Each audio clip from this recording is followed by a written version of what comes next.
Adoro a me vana, ajeda to pata, trozo bokonolo.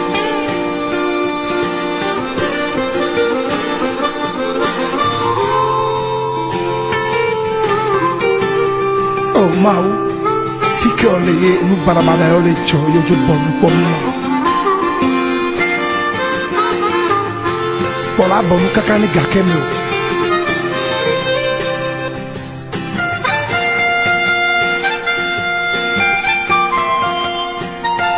Fichiole ma we, fichiole ma, mbe fichiole ma.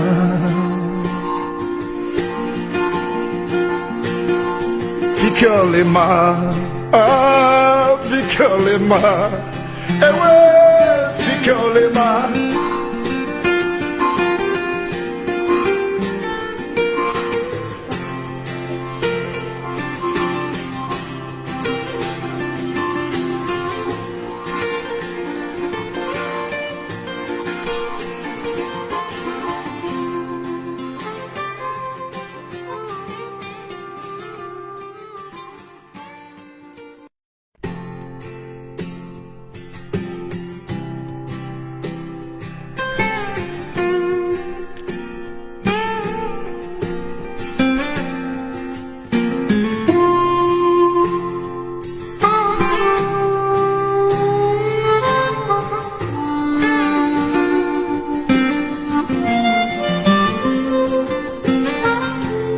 Hier qu'attend la vigie, et la vigie.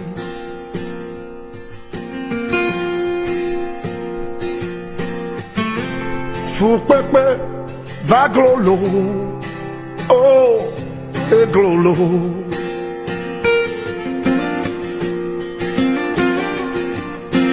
Ma way is balejado. Aja bagba asikaligbe do afikolea ne mia tempolo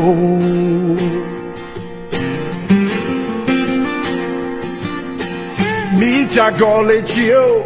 mi antominya oh my way mi antominya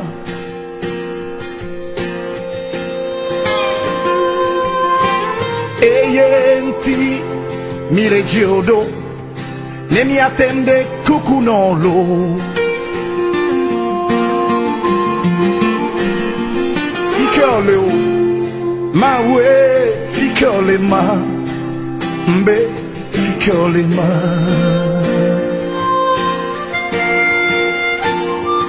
Ficoleo, e we, ficole ma we, ficole ma. Adoro a me vana, fianfito pata, trozo pastolo.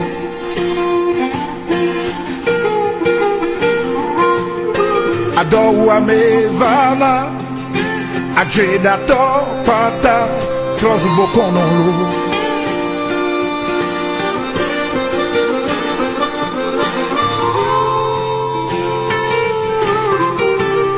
Oh mau. Fichiole nu baramana ole cho yo jo bon pomma. Pola bonu kakani gakemo.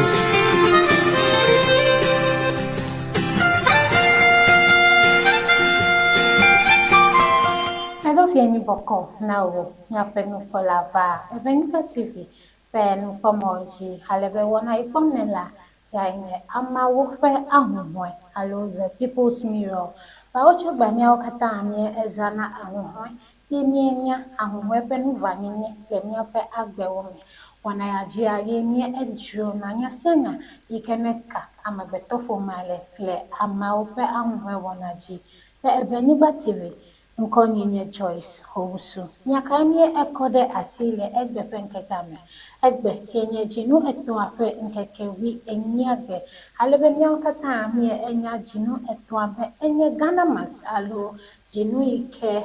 miede na Ghana akezi gede nyebe Ghana mas ge yauva miakpɔna be enu ɖeka eve aɖewo trɔna le miaƒe nutowo me kple dukɔ bliboa katã me, alebe miaƒe nuɖuɖuwo trɔna, miaƒe amadedewo katã eva zuna Ghana ƒe amadedewo le ɣleti etɔ̃ alo dzinu etɔ̃ ya me, alebe míaƒe hadzidziwo, míaƒe nukpɔkpɔ, míaƒe anyimɔmɔ, tsinono kple nu sia nu kura gɔ hã edzena ƒãa be nyateƒe Ghanaviwo mienye, alebe social media katã egblẽna elabe Ghana Mart eva ɖo. Gake egbea míexɔ zi nɔ anyi le Evenyigba TV be míabia biabia yi ke wòhiã be míabia biabia yi ke ne le vevie me ka ɖe edzi be ele wò hã wò tame, ele nye hã nye tame, ya ta mí exɔ zi nɔ anyi egbe kple nye amekpekpe kpeɖitɔxe yi ke ne le aƒa me nam egbe yi ke ne ɖu tu na nenem ƒe wɔna yawo. Si ke ɖe megbe na be ame ɖeka mewɔna nyamedzodzo o, ne mava zu abe te ɖeka blam mele o ne ta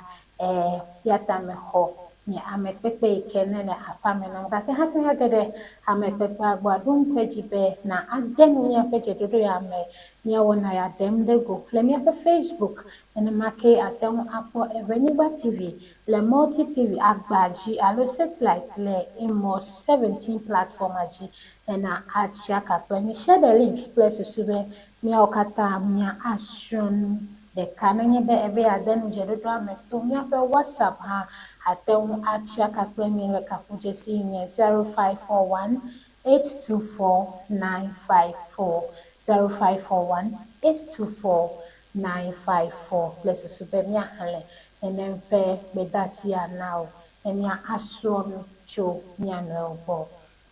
Nenye be Ghana Mart ya va mi eyi mía tsitsima míese be Ɔsadzefo Dr. Kwame Nkrumah kple ame yi ke wonenɔ eya mewoa woawoe ʋu avu hexɔ ɖokuisinɔnɔ na mí le Ghana dukɔa me. Ɖokuisinɔnɔ ya mí xɔ vɔe míele mía ɖokuiwo si, gake le míele mía ɖokuiwo si tututua enenye be Kwame Nkrumah yi ke ne eʋli Ghana ta hexɔ ɖokuisi na mí trɔ gbɔ va Ghana dukɔ ya me egbea ɖe wòadze nu be yewoƒe afifia yewoƒe funyafunyawɔwɔ yi me yewoto hexɔ ɖokuisinɔnɔ na Ghana dukɔa, ele viɖe aɖe hem va Ghana dukɔ me. Biabia yawo kple bubu geɖe míawɔ le míaƒe aʋalawo dzi le efie nyi ya, ya ta nɔ anyi kple mí. Alebe amekpekpe yi ke mexɔ ɖe aƒea me enye ame aɖe yi ke kpekpeme le ŋu ale gbegbe, eya ma le nu fiam ƒe geɖewoe nye ya, nenema be le nu fiam ƒe geɖewoe nye ya alebe nanya be eɖu tu na nenem ƒe nu yawo hafi wova dzinye kpakple ame aɖewo yi ke ne anɔ míakpɔm le egbe ƒe wɔna dzi, ya ta nɔ to dzi na mí be míaxɔ Aƒetɔ Ayisa Samuel ɖe míaƒe aʋalawo dzi. Aƒetɔ Ayisa, koe zɔ va Evenyigba TV. Yo, ewe le dzi. Yo, Ewe le dɔ dzi kakaka. edɔtɔwoe nye Mawu. Ate ŋu ado gbe na míaƒe nukpɔlawo. Yo, wòle na mi kpɔla ƒete nuselawo. Ewe le dɔ dzi. Ewe le Ghana zã ɖu loo. Akpe kaka miawoe le Ghana zã ɖum loo. Ne míage ɖe nyamedzodzowo dzi kpata, Aƒetɔ Ayisa nu yi ke ŋu mía ele ŋku lém ɖo egbea yae nye edulɔlɔ loo alo azãɖuɖu dzro ko ne míekɔe ge ɖe Yevugbe mea, a patriotism of just celebration. Eyi ke ebe míele Ghana zã ɖum kɔa míakɔe ato akpa ma zi ɖeka ne míebe dulɔlɔ le Ghana ƒe nugɔmesesewo nu, leke aɖe nenem ƒe nya ya dulɔlɔ le wo.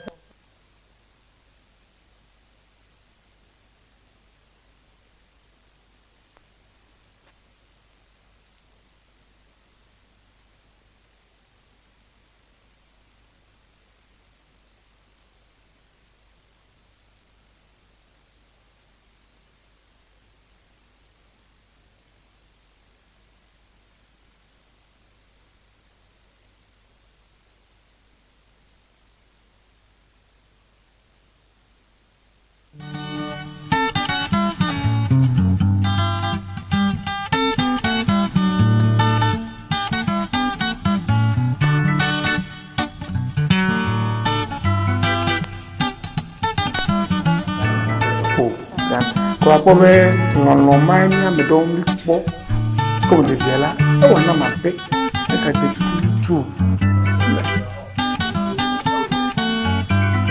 how Fua me gonla ne po ma bada ba tue manya Fua me na ne po ma bada ba tue Fua me gon ne po ma bada ba tue manya la Fua me na ne po ma bada ba tue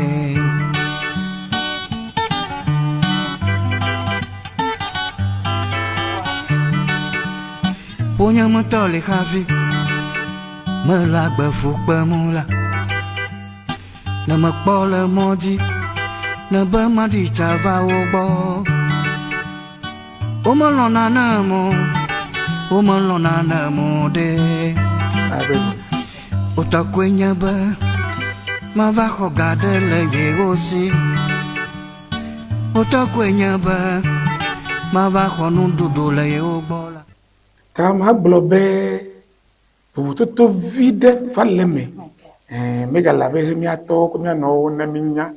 Ghana ta ne Ghana national anthem chronology ko la fisa fikele la le bena to unto ko ne pe ka mo atoko enya be yesel be ya to ifia onoji amono zozo anyal ka aglo menye ma to abian be he we to alo wala la be eye n'otro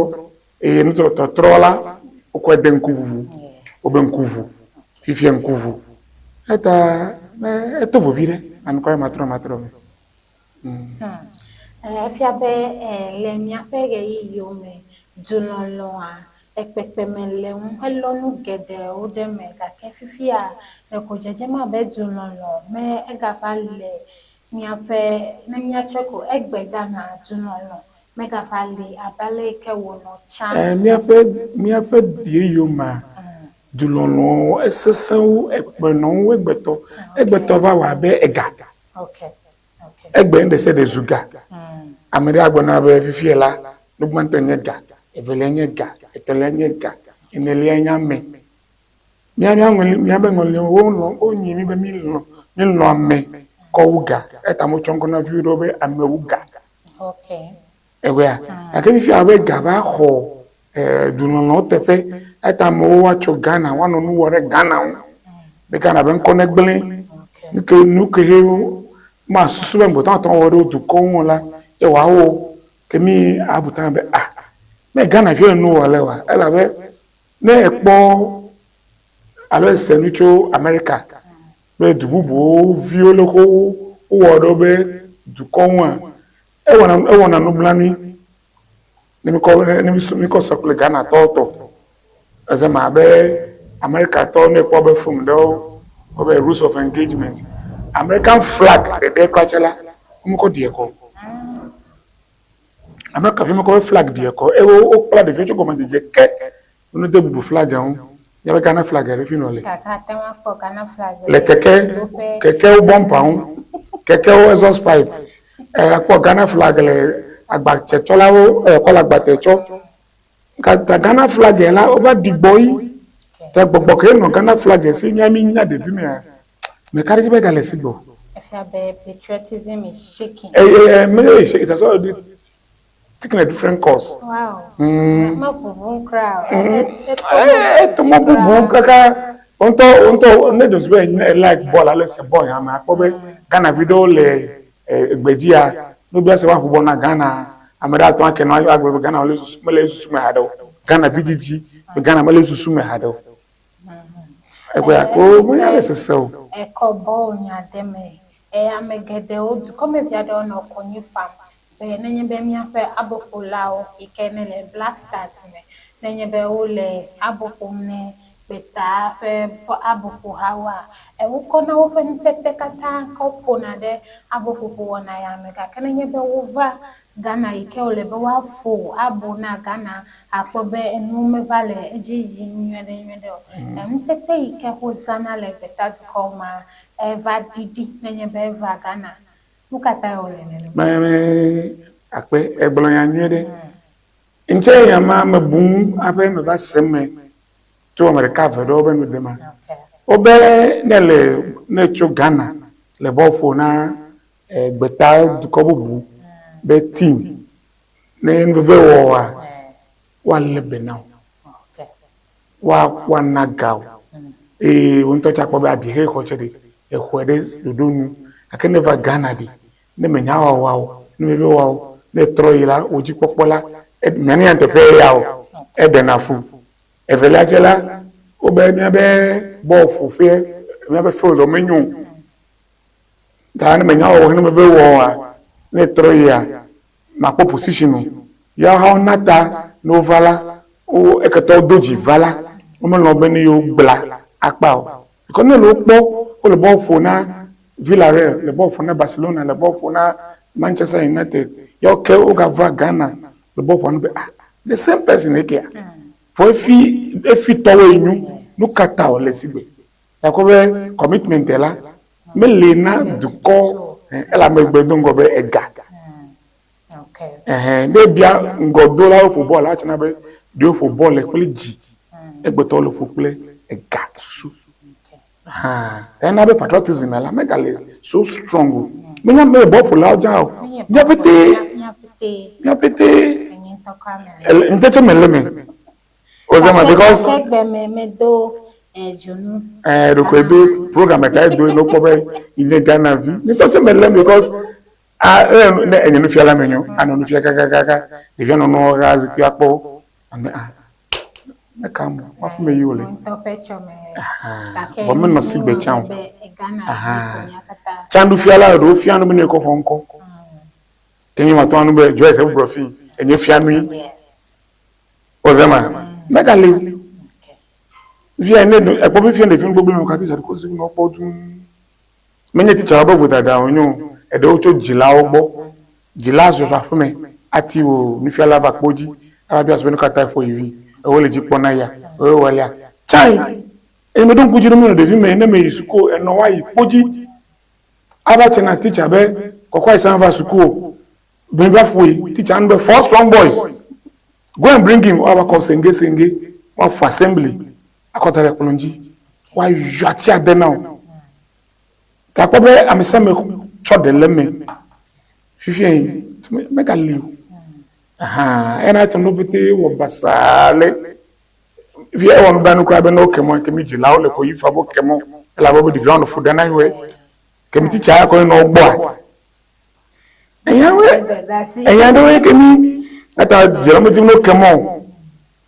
ne wo kemɔ ko wodze ɖevia da ɖe holiday ke wona wɔna fi ɖa kple dzo ɖa ke gbɔ dzilawo dze ko yi fa fi ɖevia woanɔ wontɔ viwo dzi woanɔ gbɔ ŋkeke ve nyale wɔwɔ na wo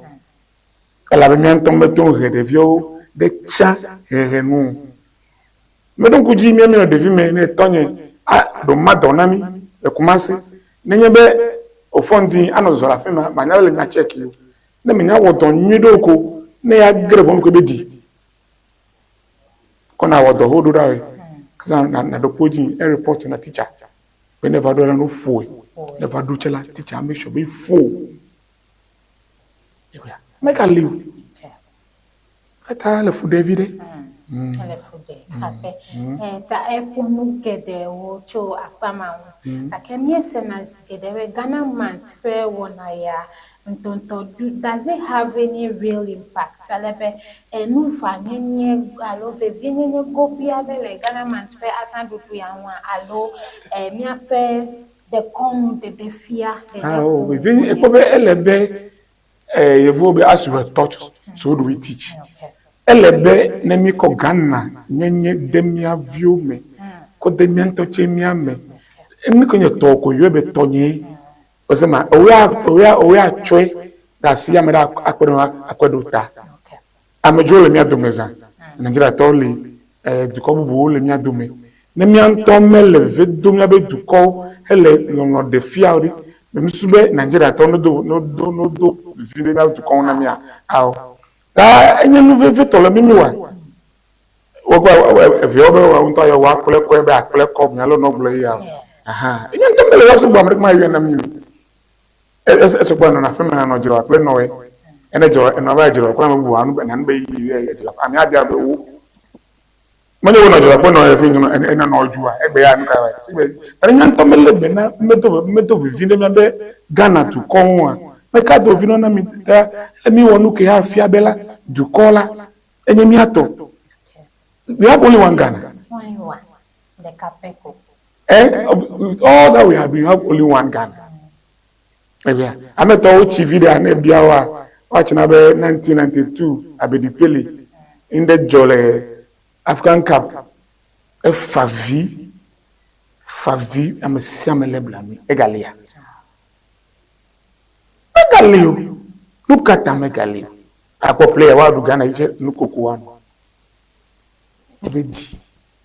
Menya de amwa ko awonu adon pe Ghana amwa awonu agble Ghana ta midri kemi yon ne fada mi amebedi. This is the only Ghana we have.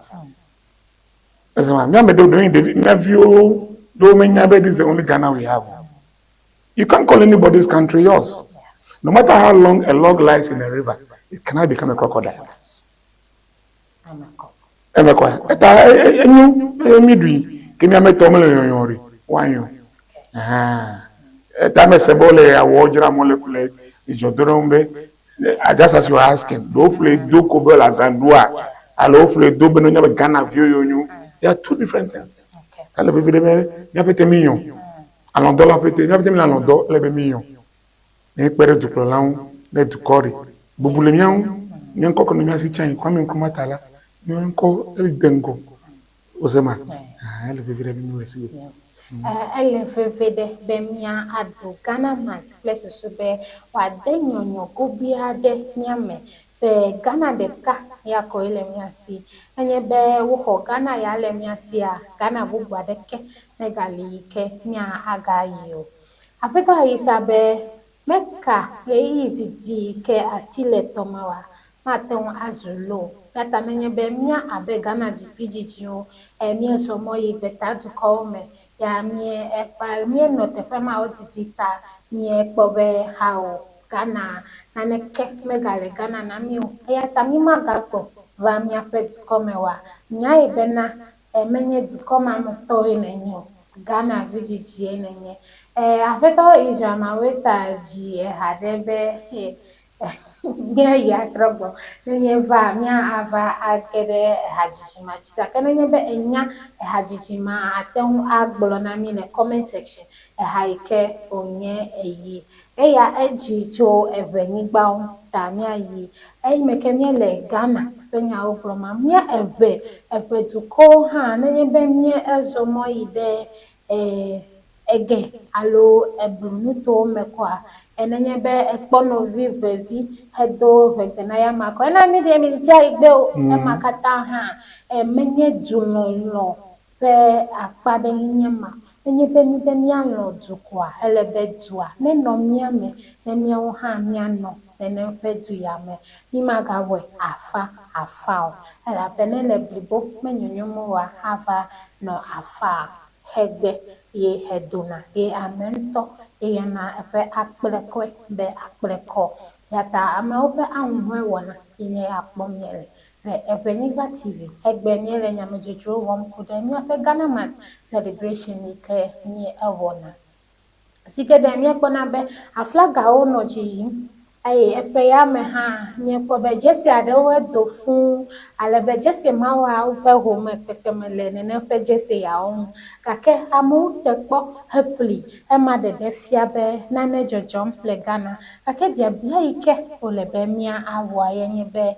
de ko emi le ne fe jesi ya o plem de ko emi le flaga wo wumbe ayame de ko mi le jonu awodo de ko mi le endudu awo wom alo dunono egale mia metututua ehia beneme le mia mewa mia gagbogbo atro nenempe dunono ya akove ya tabia bia ikema awona wo nyenukola ya nyebe Ghana be ale yo no chande nu kai tro le nenem pe nu ya mu egbe mia peple mia no yo fa ya awol no Ghana le wo fe jiblibo ale benenye be de wo mele ha ma o ma ten akọ wo fe agbe aduani be mia ahodo kisi le to kwamo egbe de nye peple o mia ten akọ mia fe agbe aduani na Ghana alo dunya gbogbo eva aholo no ikene ele mia si na mia de duko ikene nye Ghana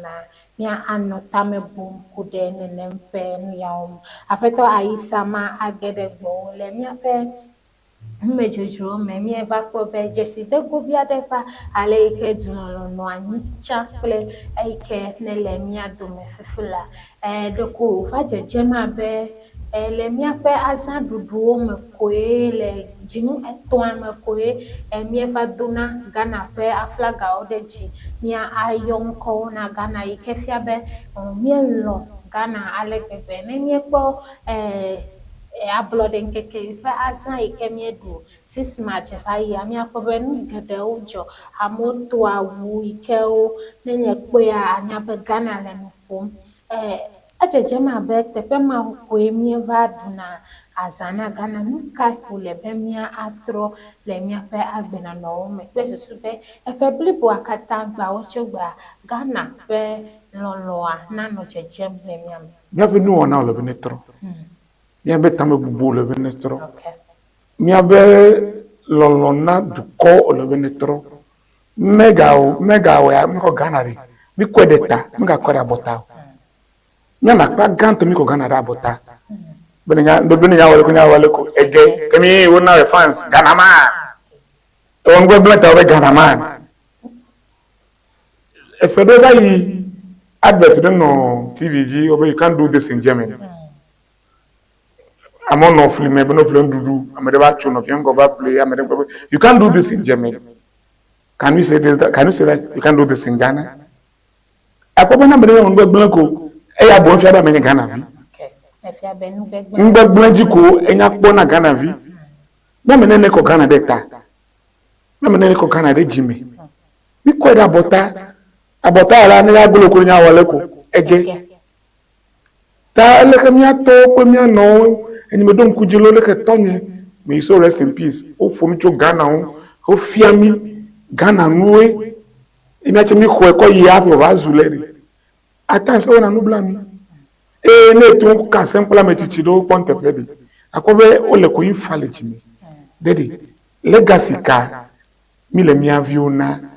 eyo cho ba na vi ko to meji halo any problem America de le vie fiabe I am an American ozama love the American flag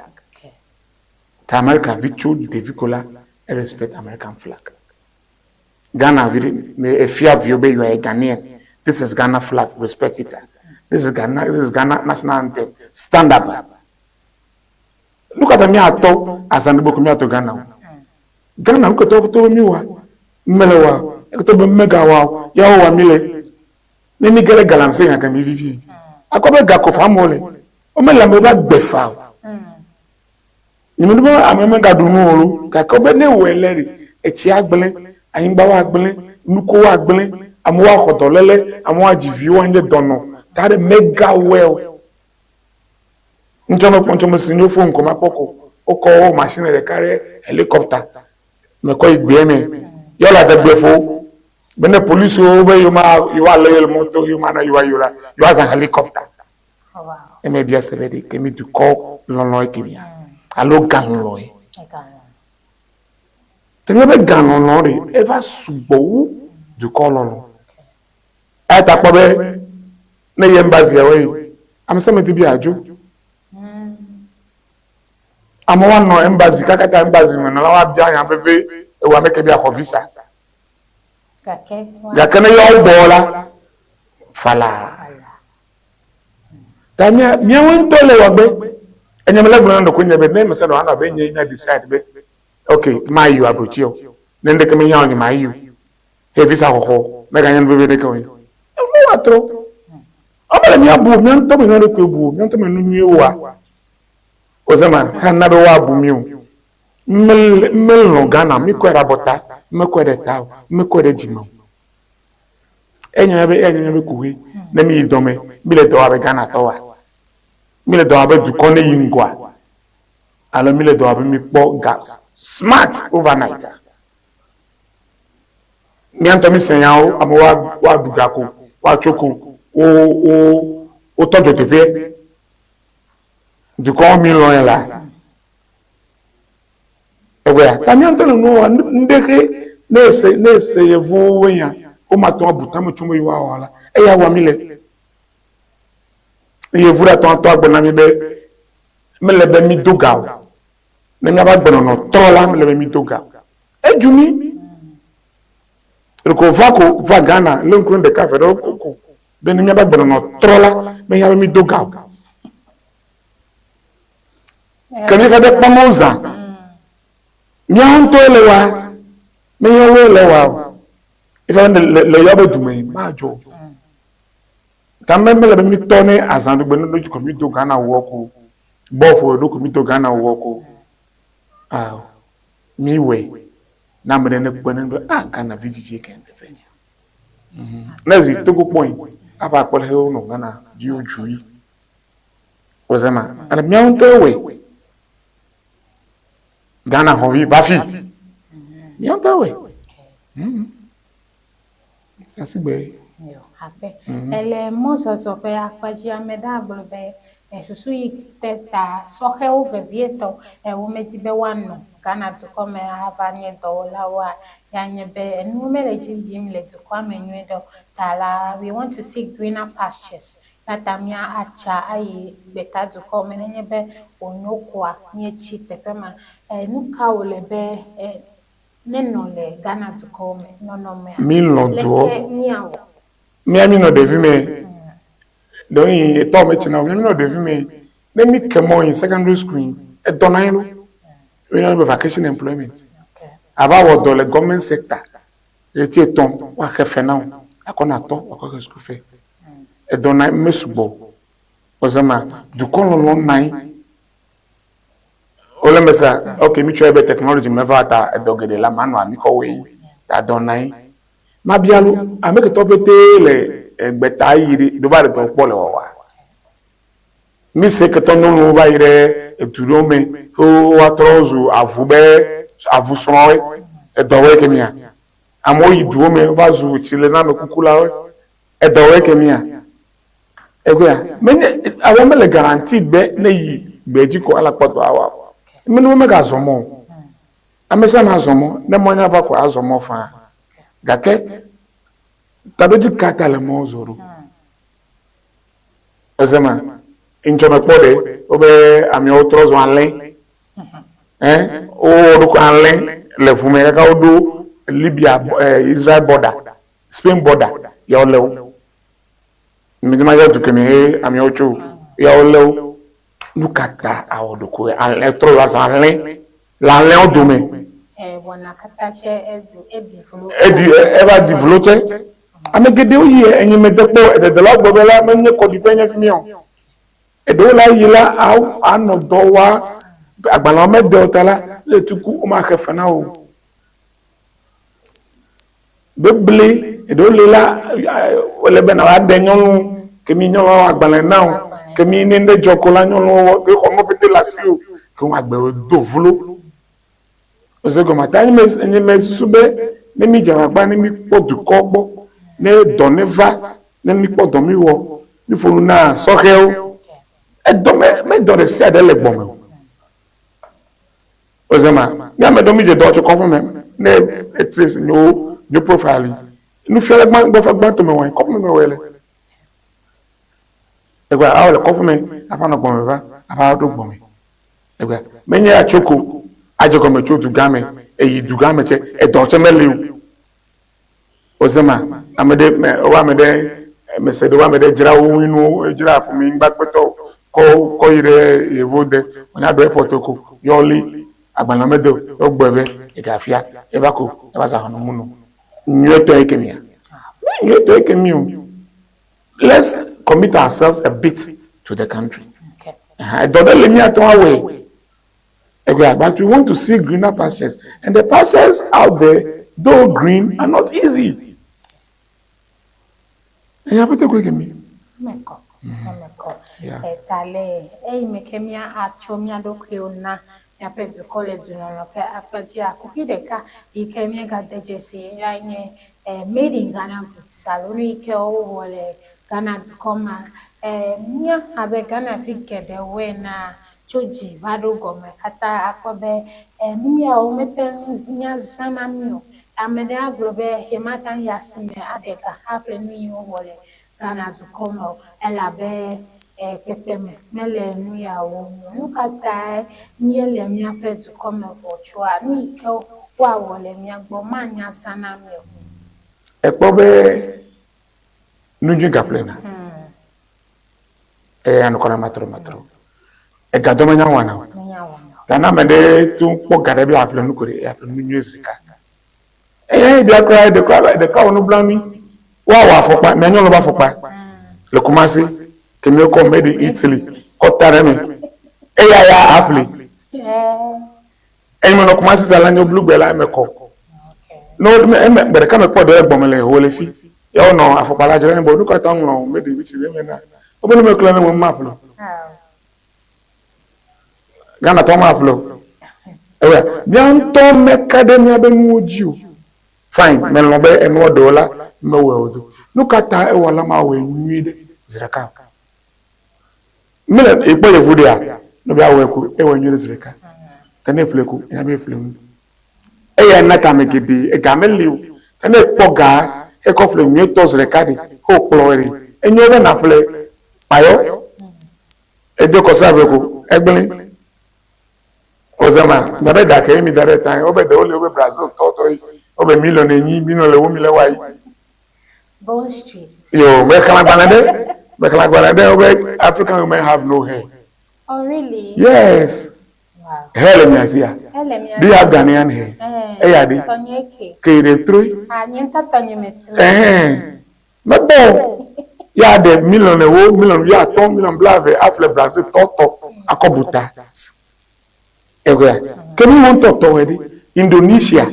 Et ya wadana we Ghana de apla. Ne boy da apla Indonesia di. Ah on blare no. E me po video di. Mbe aw, amo vieux que la wala. Na mo kwe ko buta na mo ko ya tanyo ndo me sen ngom da frache because adawa ko beda yo wajira yo refle ko buta ela ba sen ngom egwe tadi nya no do mele e wola o mele wanyi do abe me po video de cho yevo de ko do da obe Ghana Amijen he Ghana be wo ko do da yevo de ami Igbo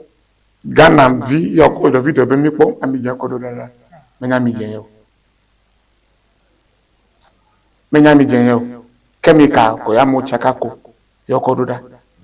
ta yo o display nu go pele nu ke logo petere no pe oh my god look at that o Ghana VGG ami Igbo VGG awodo ke mi to yevu mawa Ozema, tani menya be amije kwachelo wasigbe. Na makwa amije cho Ghana. Do yin ma follow. Ole mesanama, do yin ma follow. Tari elebe mi wono ni news reka. Ne woni nyu emesugbo. He amonya be jo flo nyu yi. Wapli. Nukata ayenduru ablajo abable peto he Ghana to no sporting ho we nyire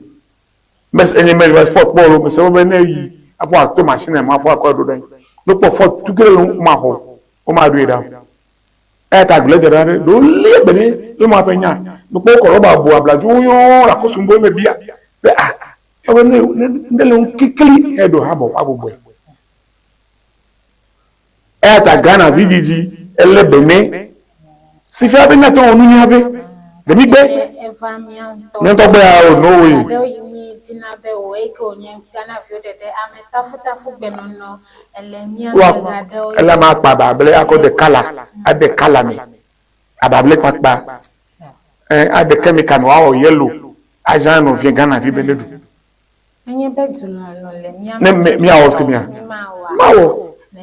meta nchobe mi amegana bi to sunu he cancer play heart problem for na mi subo enu ko to du mi leta yi menye yevu de ko do mi anto yelewa ndoro mi le me yevu wo mo li ko do mi roba na to chimle do wa de me fie mi anto melu ele se maison me ko close wa deme nukata la ta ko mi anto melu duo ya tamima tan lo na mi ano vi o sema ya tai lo ma ke mi ato ko mi no ko cha me no chana de vira fi de be mi a cha di amegedera me no to po ju o to de o to gan o to gbe o tasi amoro kra du ko edrom ho choyin yo we joga de suku lo nai oh Joyce ni agbanle lo ake numele ton wa do suku time o yo na university lo obo o fopo o dopoko o blan ra blomeko obo fine egbe a du ko wa de suku egbe me gali egba chusi ko ma run a chusi ko ti ma run a chusi ko so lo be no de a chusi fi suku yin obo ka zo fo me yan fi abe mi hiana double bo le mi enu gbele wọ́n gbele no be literature but me literature no do gbele gbele if you me ya fe gede me as a Joyce Owusu as a Stephen Owusu o to dure ka me he's from my village my father's brother's son is not a brother no it's my father's brother's son make I fear eto eno make I listen bo mi ajilao na gbogbo no ikene no anigba ele be no kweve akeni ko join mi ajila man to che fi e bulo me folo ele be o jila ke to fi an no ma wa o me ka the national the village school de beri mi no de vi meri ne e fola pe meri acha adogbena apeli ka opeti abena ya gbele megali fifela ni mi kwa mi kwa nyawe ke mi yeda eyera le teacher class school vi me no bia njo beri teacher ke me no fi awere enya nko vi wa do okula wududu wa do okula fopa wa do okula vulu wa do okula tawe wa do okula bag me no my school ben ko school vi e ba teacher e ba sa komo ya obe me ka to teacher ke me no ba kwa be shu me ka e do can you imagine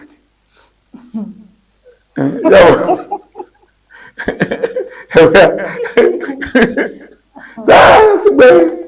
and what blame egbele chutano peke meke mi edudo wambe mi adono do mi agogo adra mi afeta me susodo de na ano de jibe ehia be wa and fia dunolo abe subject kom premier pesuko no cho come jesuko me cho de view bokaka ba yide man no de ji no ma fear kwachola no instill no I don't know the every word for it no when no kwa demiame no fear no gbele no vil no miame ozema me ele fait le school meza school de quand me fait no lela egale gbegbe ne america jeto e no fait to vinu ne pori anya pona ela ba ofiao enye the culture of the school ozema akpobe ni america jeto la no vio etedoji usovevere ni dale binya jilari mi fia no kemi mia vio mi kuido to me mi nyano nya bele fefere atona afọ jima to gbena o aya fe meko afọ ndiko ebi afiotako eson be wo amade ko egba owo vi won to ijiyin o ko egbe o emeka o no kata ela be no mal le vi plein no domaine melu kema to no to couple et covid o ma no ela be chogo mo jeje kala me fi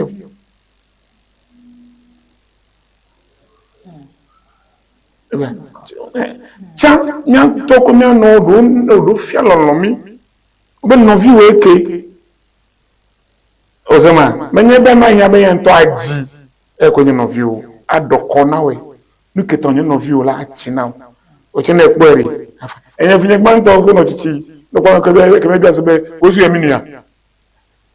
Daddy, wo su emi nia because me no che na be no vi weke lo. No vi weke lo. Ko am sa ko. Daddy, wo su emi nia. Kama ewunia ya wazo nko minia yo ne ozema meka lew jila ntoche amedocho sokodi ya vascudo la sokodi vijiji ya oyonko finecho ebe sokodi enya fimia ebe aw fini to eba suku ebe I saw a signboard like that ta ko mi ya jila ntoche mi olewa mele ya china de vio enda o mele du kon lo mele o du no a china vio be no ya fe wa wi e me no be se be de ko nya o ko nya gbanto nya gba na chuju me wa ta wa wi kemi cha nya to gbe ori o do mi ko mi de school de ya mo nya bo awu mi wa e vie na be amegere me ya de afo lo egbe do ngbo che amo ga le egbe to che do enye to ni Kumasi mi no kakachi me pomo le me no vinyo na me wi de keoji and ka ko kule mi ame ama se ko le kumasi wi fila le mi dogo le kumasi be go mi dona ma do gbere ke ko na wo ko wo gbegbe ta ho dem ba for agent like just came to polish it though it was porous I can never polish it anyo be egbe la de sia de na ano efia un hale be egbe ke enye ufegbe ko nenye kaye pusuru pu bontibo let's see if you ai de java supu abe rugbe ebe se blugba ebe ese gengba ebe finu to onyo ebe blow onyo nukata mesi ebe to me do na yo e blow to crack academy umya via auto ebe we ya mi pe ma fia mi avio cho yata gradually ne egbe ta juko kata nenye be a local language of Ghana for here in tree. Ela be ya. E como essa são? Mas essa são, nem a trotu me coedui. Nem a trotu me coedui, minha mulher vai ela de can come nela assim. Aha. Essa malari, aha, tá. Ela be minha jilau, enye, me levo be fialo. Na kemi pele vinhola, la femela me do gbere go. E no bi am question be levo be mela. Ma me sure be do le pegbe ta me do ifugbe la ko aha do me nyen ifugbe fiala la me do ifugbe la ko ta o vinyo me ton if you ton la signa côté vers mi dona kaka do l'university et ce soit l'university vivie am ve do vers mi dona mi ko no vegbe aha amedo hano eta fla church la do ike okwedo do kyojibe you are do ye fugbe na ye viola obe no na gba na o ha nyatepe ma na nyebe esede wa o mele tepe o ga ke ike o le do na de viola femeta de viose begbele ne nyebe o bisuku ko di teacher o ga le de tiktok bolokra che ha ike onye jilaya ifiela femeko ekwebe no fiala to mede ekpo ko fugbe cause you be status language na de fugbe na vioko e fiavela enya one enya gbale two afia menyu vo three o le de vieu men example simple na me do begbe na me we vele suku na me church won kono le jora amene klen sermon text allo first service ya obene klen first reading ya va tore fmi Yesu yi to Yesu. Ya bene le manto cho John ta. Yesu yi. To laji. Nu kata le fupe. Me mami o. Me so se o. E do gbere de la me ye fupe la me o ba su.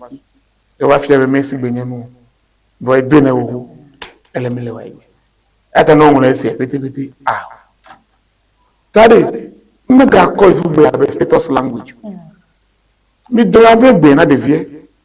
Et dans le ciel wa pe bi be class 1 to class 3 avec be local language teacher azan akofiam nukata e be de nya local language ba ape ne so efugbe that egbeleche nya jilari ya de sia de se efugbe e de le kodi yon lo polo vieve e vient le tofu no food tofi e bale don't do it, sit down, John, sit down, don't do it for ice cream. Thought about talk. The vehicle and then I like ice cream. You,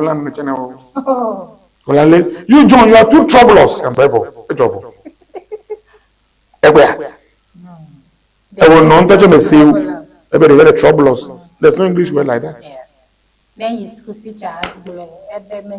messy boy, you know, be troublous.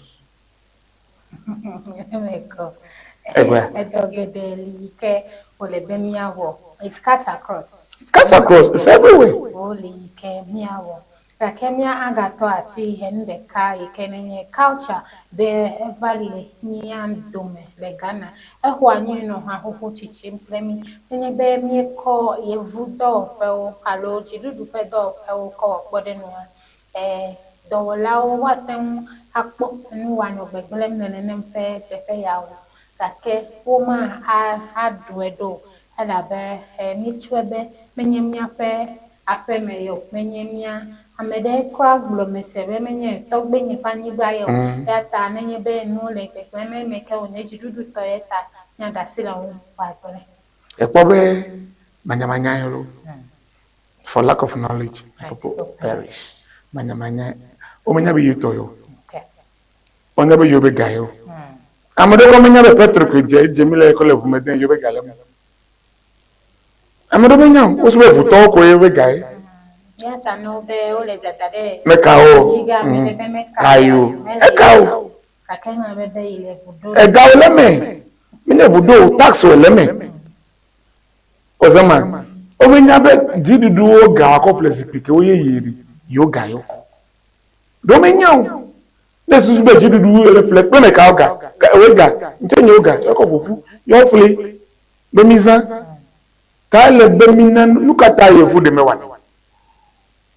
lukata yefu de no podomenu alebene alabenya education medew enya bemi this culture of maintenance let me fear the view ewe meno school de the viola locals picture le classroom by your lab ono he wano he bag e ma di vazo asan headmaster na me chena bene me po he nya he ku apply ncho majolo fumilo ncho de kakpombe se nuke mi wona mi yare e sajo na milo mega play na furniture kaba look at her actually third year block pay your references lab eles ke hela ingba ala be suko toy when we be you to brain no be guy you call play tell be me educate amo me nyaw manya me educate we be nu mo petela ko ta ke demo mo le kwachi e ka wele me ka kemia no buku ala be ne pele chidu aga do ozema mele bele na no la be menya bere mianto jidudu me ka jidudu mponye jidudu ameriko lengo chonko benye mahama yenye jidudu nunola ake menya toyo nya petito kala mina no nya bende sia de ni dikoto jidudu tokodi e ba nya ha mechiu some time ago revolution event Rollins me pomu gatonko vous sia de jidudu toko the park make 5 minutes ma vajiu ebe na park wo Saturday about for me dona your now pretty green number plate am say am na won do fe ben ko ganda de von en outro fine ekuri miga troiro ne jiru no blen amokano amdo lila non na jududu do me vuela que mi wo konto tarafe me ko mi commento la no nyamma no bleko e do le kra tai ko le do meko o be gbele tai ko do mo o paki e do radiator ko e wo ko o park do mo no jire yon to la fuli lo no we ke bia kemi de park be no jire ni afuli alo le ko no a ma le ko no ale akpama goji sohewo vevieto nuka ole be miawo abe sohewe ne ako ale gana zuko ape chome le nuleda ni ke o neli ami ako adra ne penu yawo le enya ike kata mi egbolo no fia pele no social wana yawo emi ako tu mi ado fiodo places so be cho ike ne bona we will not be found wanting so healthy o here awakening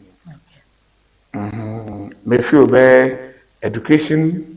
of the youth la be intensive enough and here be me to me na me funu both formally and informally na me yon na me na no nya bendo to be lady o me wow o zama na me le kuro to mori yo as we were taught so do we teach yes o zama yo cha la fia o to le vigi no me nyon no ka la fia of you dale be mi ame ke to he me ku harewa nem fun na so he beri nukeleri o me wa o zama enye vacation class middle school asinye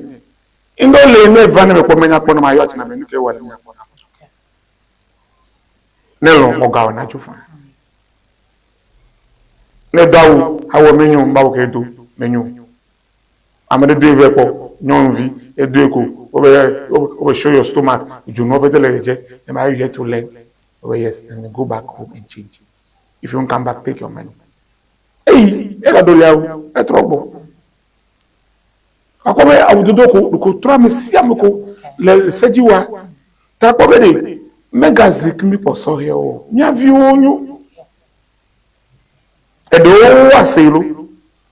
edo le apaganto no ko yen ke blele le nya blene ko yon kumeche no ba mala bi abu kemi eche divire ache I touch na ele polo aw o me wa le wolo aw elelu aw e kule melu aw kemi akobe nem nya le bloku mega zikpio nem zikpi lo po ya man nanyo akobe school do le he e se o le se sende ele de vio polo onyo e de keto le he se o da se de se onyo o gulena si fiabe enye signal nu fo na onye le se ko lo bloku patro afi meche si be afodo mo le de vio o do ta fine afodo le de vio o zu ya kamel nu kata elabe eke de vio do tari jilao fumu jilao lewe jilao chana be aw o mo wa na lew aw mo bona be lew o si nanya le bloko e da gere to mecha ta manya ma glebe mega si poso ye o e ka e chomo yo to no go dem ku won you be you turn in your grave you be turning in your grave because you have failed in your responsibility as a parent, as an elderly person. Ejo ne antepe ne obe hono wa bia we let me wa bia obe nuka ba oklo wuchichi akonta kana ose gona reta ma globe mele be misipe mi po mes guarda firere kana to kon kana ko ma kana na mi Hakpe melebe mia azikpo sohewo sohewo mia ehiana nye paplo nye hiana nyanyo lesusube mia awo nu dejito jilao dukomeno lao ngodawo kata ha mi kadasi le sohewo mbe mia le mia pemocho hela becho ikegbona anye mia to enye be meyinene mawa gbada havayi don't fail us. Our parents, mi apen koda onu no la kata igagle mi dio mi lemi lemi ma agagba eya enye apeto aisa samo pe nya ike o egle de mi ago alebe mi suru gede le egbe pe nya mejojo mo nya patlo ye hia na tam susu otro blibo susu be echome na anyunami gana lolwa mi ka gbogbo ape de mi adokyo me ye patlo abame de kaine ehia fe mi afa gana lolo de mi adokyo me ene make mi ajila wo ha mi akpogbo be mi gbonyo gana lolo alodu non il kene le ano dom le mia view me le sohe me katan ke susupe Ghana dukua ena gogo ano tenu abale ke bulebe ne noine eya yenye ama wope ahụhụ wona the people's mirror play Ebenigba TV alea mia awu egbefe wona anu na mi don kwaji be amepepe ikene no apame na hekpede hunyele nya mejujura ma ya nye apeto Aisa Samo ikene efianu pegedewo alebe fifia ejujo retire nyentonto nyefe headmaster ya nye apeto Aisa ya no apame na megbe ye ju nenempe henya ya menami Pake hafi mia jua emeko be apeno ade ike kpona mi vevia ebe egbe yenye ye dada fe jigbeza yata ebe mia ado jigbeza boko na yi dada ikenenye apeno mama Apollonia defoe le tavie pedeme ebe nenempe jigbeza boko ya echo ye ye vi ikenenye ya mape mama yovi ubo na yama apeno Apollonia defoe ni edoji beza boko na o edinje jina me na no ahi advu odo wo ope emechunu kata nko nyenye Joyce Owusu me da pe na nye do hati po kata ne ekpere onye le egbeto me nenye be nye cho e wona dia me no anyi pe mi Ebenigba TV fe fi nya jojo adom yagbo le evegeme esa nenye